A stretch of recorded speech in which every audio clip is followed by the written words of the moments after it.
Bonjour, comment ça va? Moi je vais très bien et je suis content de vous retrouver encore une fois pour ma 4e vidéo de ma vie en tango. Et nous sommes dans l'année 1997. Et oui, le temps passe. Ça faisait presque 4 ans que j'avais commencé mon apprentissage du tango. En 1997, j'avais encore 16 ans et Marcela et Guillermo, qui avaient été nos professeurs, nos tout premiers professeurs de tango, ils avaient commencé à danser dans le cabaret El Querandí à Buenos Aires. Et les directeurs du spectacle étaient Roberto Herrera et Vanina Vilous, qui étaient nos danseurs préférés, nos idoles. Alors nous étions super contents que nos professeurs puissent participer et faire partie de ce spectacle. Et un jour, ma sœur elle me dit « Pourquoi on ne va pas faire un essai, c'est-à-dire pourquoi on ne danserait pas pour Vanina et Roberto à la fin du spectacle, juste pour se montrer et voir ce qu'ils en pensent, s'ils aiment, s'ils n'aiment pas. » Alors, je me suis dit, mais non, on ne va pas danser devant nos idoles, ça ne va pas. Mais elle m'a dit, oui, on y va, on va le tenter. Alors, nous sommes allés à Buenos Aires et il était 19h. Les danseurs du spectacle, ils étaient en train de répéter. Nous sommes arrivés à El Querandí, donc il y avait tous les rideaux fermés, mais il y avait un petit espace, un rideau ouvert dans lequel on voyait Vanina et Roberto qui dirigeaient les autres danseurs.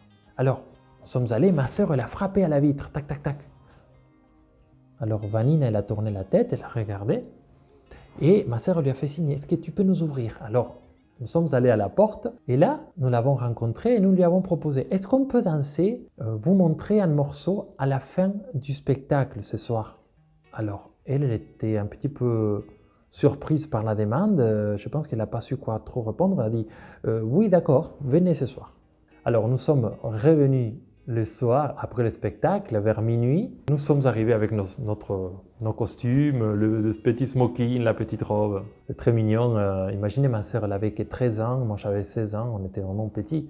Alors, les serveurs étaient en train de ramasser un peu les tables, de ranger, de mettre tout en ordre, de nettoyer. Il y avait les deux patrons, on va dire, les chefs de El Querandí, les personnes responsables de ces cabarets, de ces restaurants spectacles qui s'appellent El Querandí. Ils étaient là, ils observaient, ils se sont dit « il y a des enfants qui vont danser, on va voir ça ». Alors Vanina et Roberto, ils se sont assis, ils se sont installés pour nous voir et nous avons dansé un morceau sur scène. Le morceau s'appelle Felicia, qui était un de nos morceaux fétiches, ceux qu'on dansait le plus. Alors ils nous ont dit, nous on était vraiment aux anges parce qu'on dansait devant nos idoles. Imaginez-vous danser devant son idole, que ton idole te voit danser, c'est vraiment un privilège, c'est inespéré. Et parfois il faut avoir de l'audace dans la vie pour arriver à obtenir des choses incroyables. Alors nous avons dansé devant eux et à la fin ils nous ont dit, bon merci. Alors, est-ce que vous avez des vêtements de tango ou pas? Voilà. Ils nous ont posé quelques petites questions. Vous habitez où? Ils ont pris notre numéro de téléphone. Mais nous, on ne se faisait aucune illusion parce que c'était vraiment pratiquement impossible de faire partie du spectacle. C'était très difficile. Il n'y avait pas énormément de spectacles de tango à Buenos Aires et les places étaient très chères. En tout cas, pour nous, c'était mission accomplie. La semaine suivante, on entend le téléphone sonner à la maison. Alors on décroche, oui, c'est Vanina Vilous, c'est pour vous dire si vous êtes disponible pour faire un remplacement d'un couple d'ici 4-5 jours. Alors là, franchement, bouche bée. C'était inespéré. On a dit oui, de suite, oui, bien sûr. Il faut dire qu'à l'époque, nous étions évidemment scolarisés, donc on était au lycée, ma sœur elle était encore au collège, moi j'étais au lycée, et on se couchait comme tout le monde vers 22h pour se lever à 7h du matin tout le matin, sauf quand nous sommes allés à El Querandí, nous avons fait ces remplacements, nous avons commencé à nous coucher très tard. On rentrait, le temps de se coucher, il était vers 1h du matin, et on dormait 5h30, 6h pour se réveiller le lendemain et aller à l'école. Et ça, c'était du lundi au lundi. Il n'y avait pas un seul jour de repos. Alors, nous étions tellement contents de faire partie du groupe d'El Querandí. C'était vraiment inespéré pour nous. Finalement, au bout de quelques semaines, quelques mois, les gérants du lieu, ils ont décidé de nous garder comme danseurs officiels. Alors, pour nous, c'était le rêve d'être avec Vanina et Roberto, nos idoles, tous les jours, partager la scène avec eux, partager, les voir danser et apprendre. En les regardant, on apprenait, rien que par la vue, on pouvait apprendre énormément de choses. C'était vraiment un rêve qui est devenu réalité pour nous.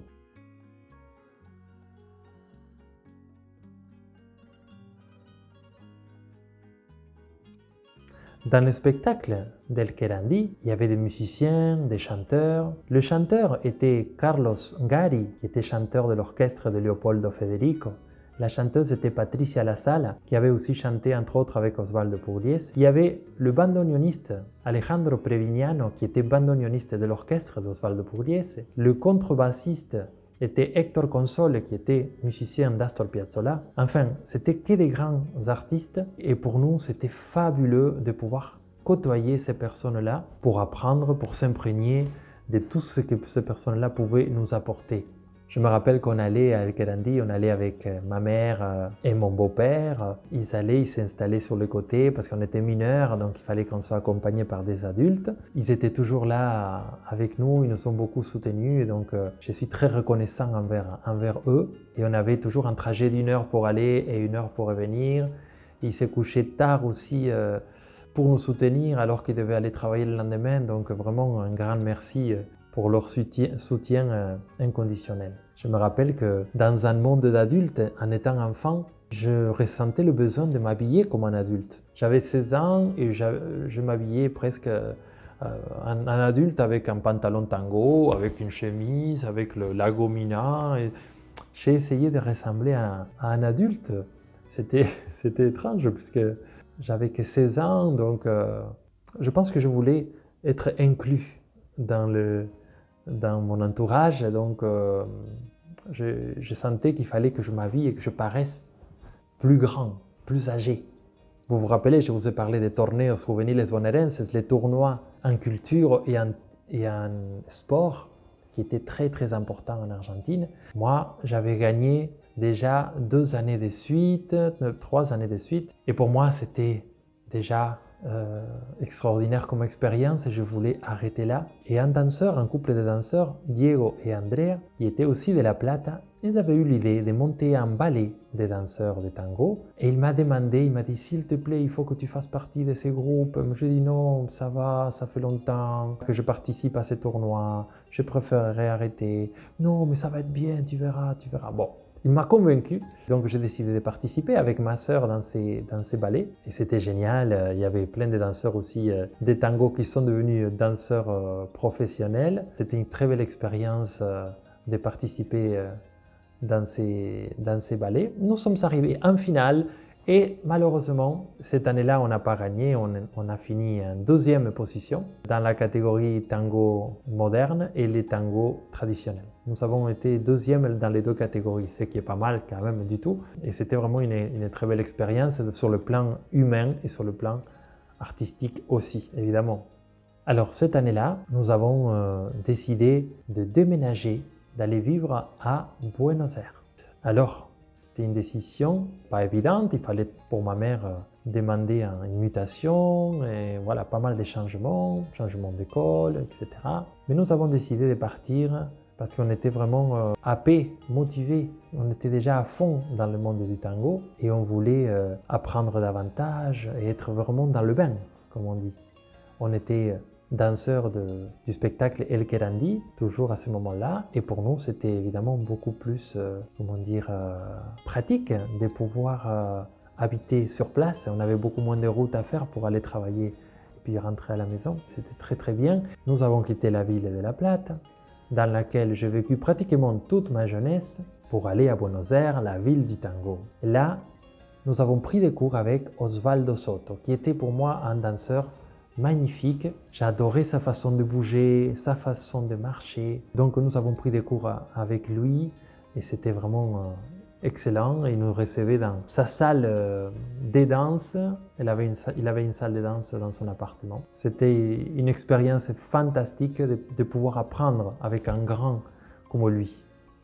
Nous avons aussi participé dans un événement organisé par la Casa del Tango de Buenos Aires, dans lequel nous devions danser avec l'orchestre de Beba Pugliese, la fille d'Osvaldo Pugliese.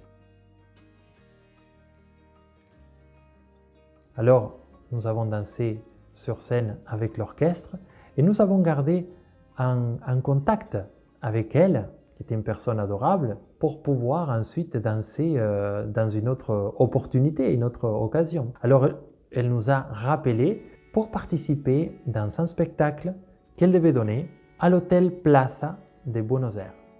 Un hôtel luxueux, c'était une salle magnifique avec un parquet sublime. L'inconvénient, le petit problème, c'est que le parquet était extrêmement glissant. Alors, lors d'une de nos chorégraphies, nous avons fait un saut dans lequel ma sœur devait se poser sur moi. Moi, j'ai glissé tellement que nous sommes tombés tous les deux, moi et elle sur moi. Nous sommes vite relevés pour finir la danse. Alors, je ne vous dis pas le stress qu'on a eu parce qu'on ne voulait surtout pas décevoir Beba Pugliese, si vous voulez. Donc bon, c'est pas un problème, hein, c'est des choses qui arrivent. Cette année-là, nous avons participé dans 2 émissions de télé. Une qui s'appelle Argentinissima, qui était une émission de folklore avec quelques moments de tango argentin, et une autre émission qui s'appelle La Noche con Amigos, présentée par Lionel Godoy, qui était un présentateur très connu des radios également à Buenos Aires. Et nous avons dansé pour cette émission-là qui passait dans tous les pays, la chaîne nationale. Alors c'était vraiment un grand honneur pour nous d'avoir pu participer dans cette émission télé. Et je vous laisse un petit extrait.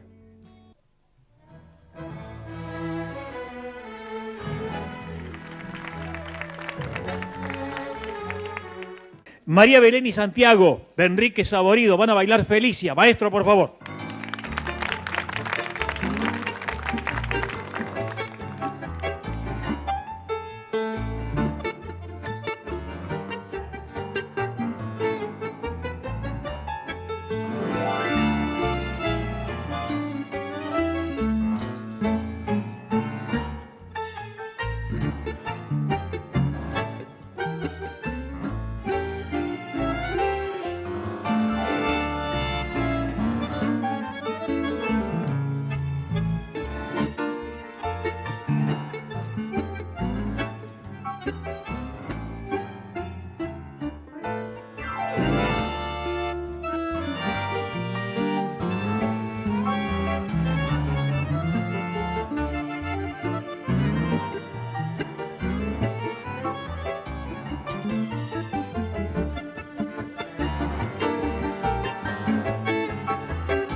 Nous avons fait 2 danses avec un orchestre live, vu par des milliers de personnes, des millions de personnes. C'était vraiment une belle expérience pour nous. Et voilà, l'année 1997 a été très riche, vraiment très riche, sur tout le plan. Difficile aussi parce qu'il fallait vraiment allier l'école et à la fois le travail, parce que c'est à ce moment-là nous sommes devenus professionnels. On va dire qu'en 1997, c'est l'année où je deviens danseur professionnel avec seulement 4 ans de tango. C'est vrai qu'il n'y avait pas énormément d'expérience. 4 ans, c'est pas beaucoup. Mais en même temps, c'était 4 ans vraiment très riches, très intenses, avec énormément de pratiques, avec énormément d'heures de danse, des répétitions sur scène ou à la milonga, parce que j'avais commencé à pratiquer un petit peu à milonga, dans des cours. Voilà, c'était toute ma vie, j'ai dansé tout le temps. Donc c'est quand même 4 années très intenses. J'avais l'impression que je dansais depuis beaucoup plus longtemps que ça, tellement on avait vécu des choses intenses. Je vous dis à très bientôt, portez-vous bien et puis je vous embrasse. Jusqu'à la prochaine vidéo. À bientôt.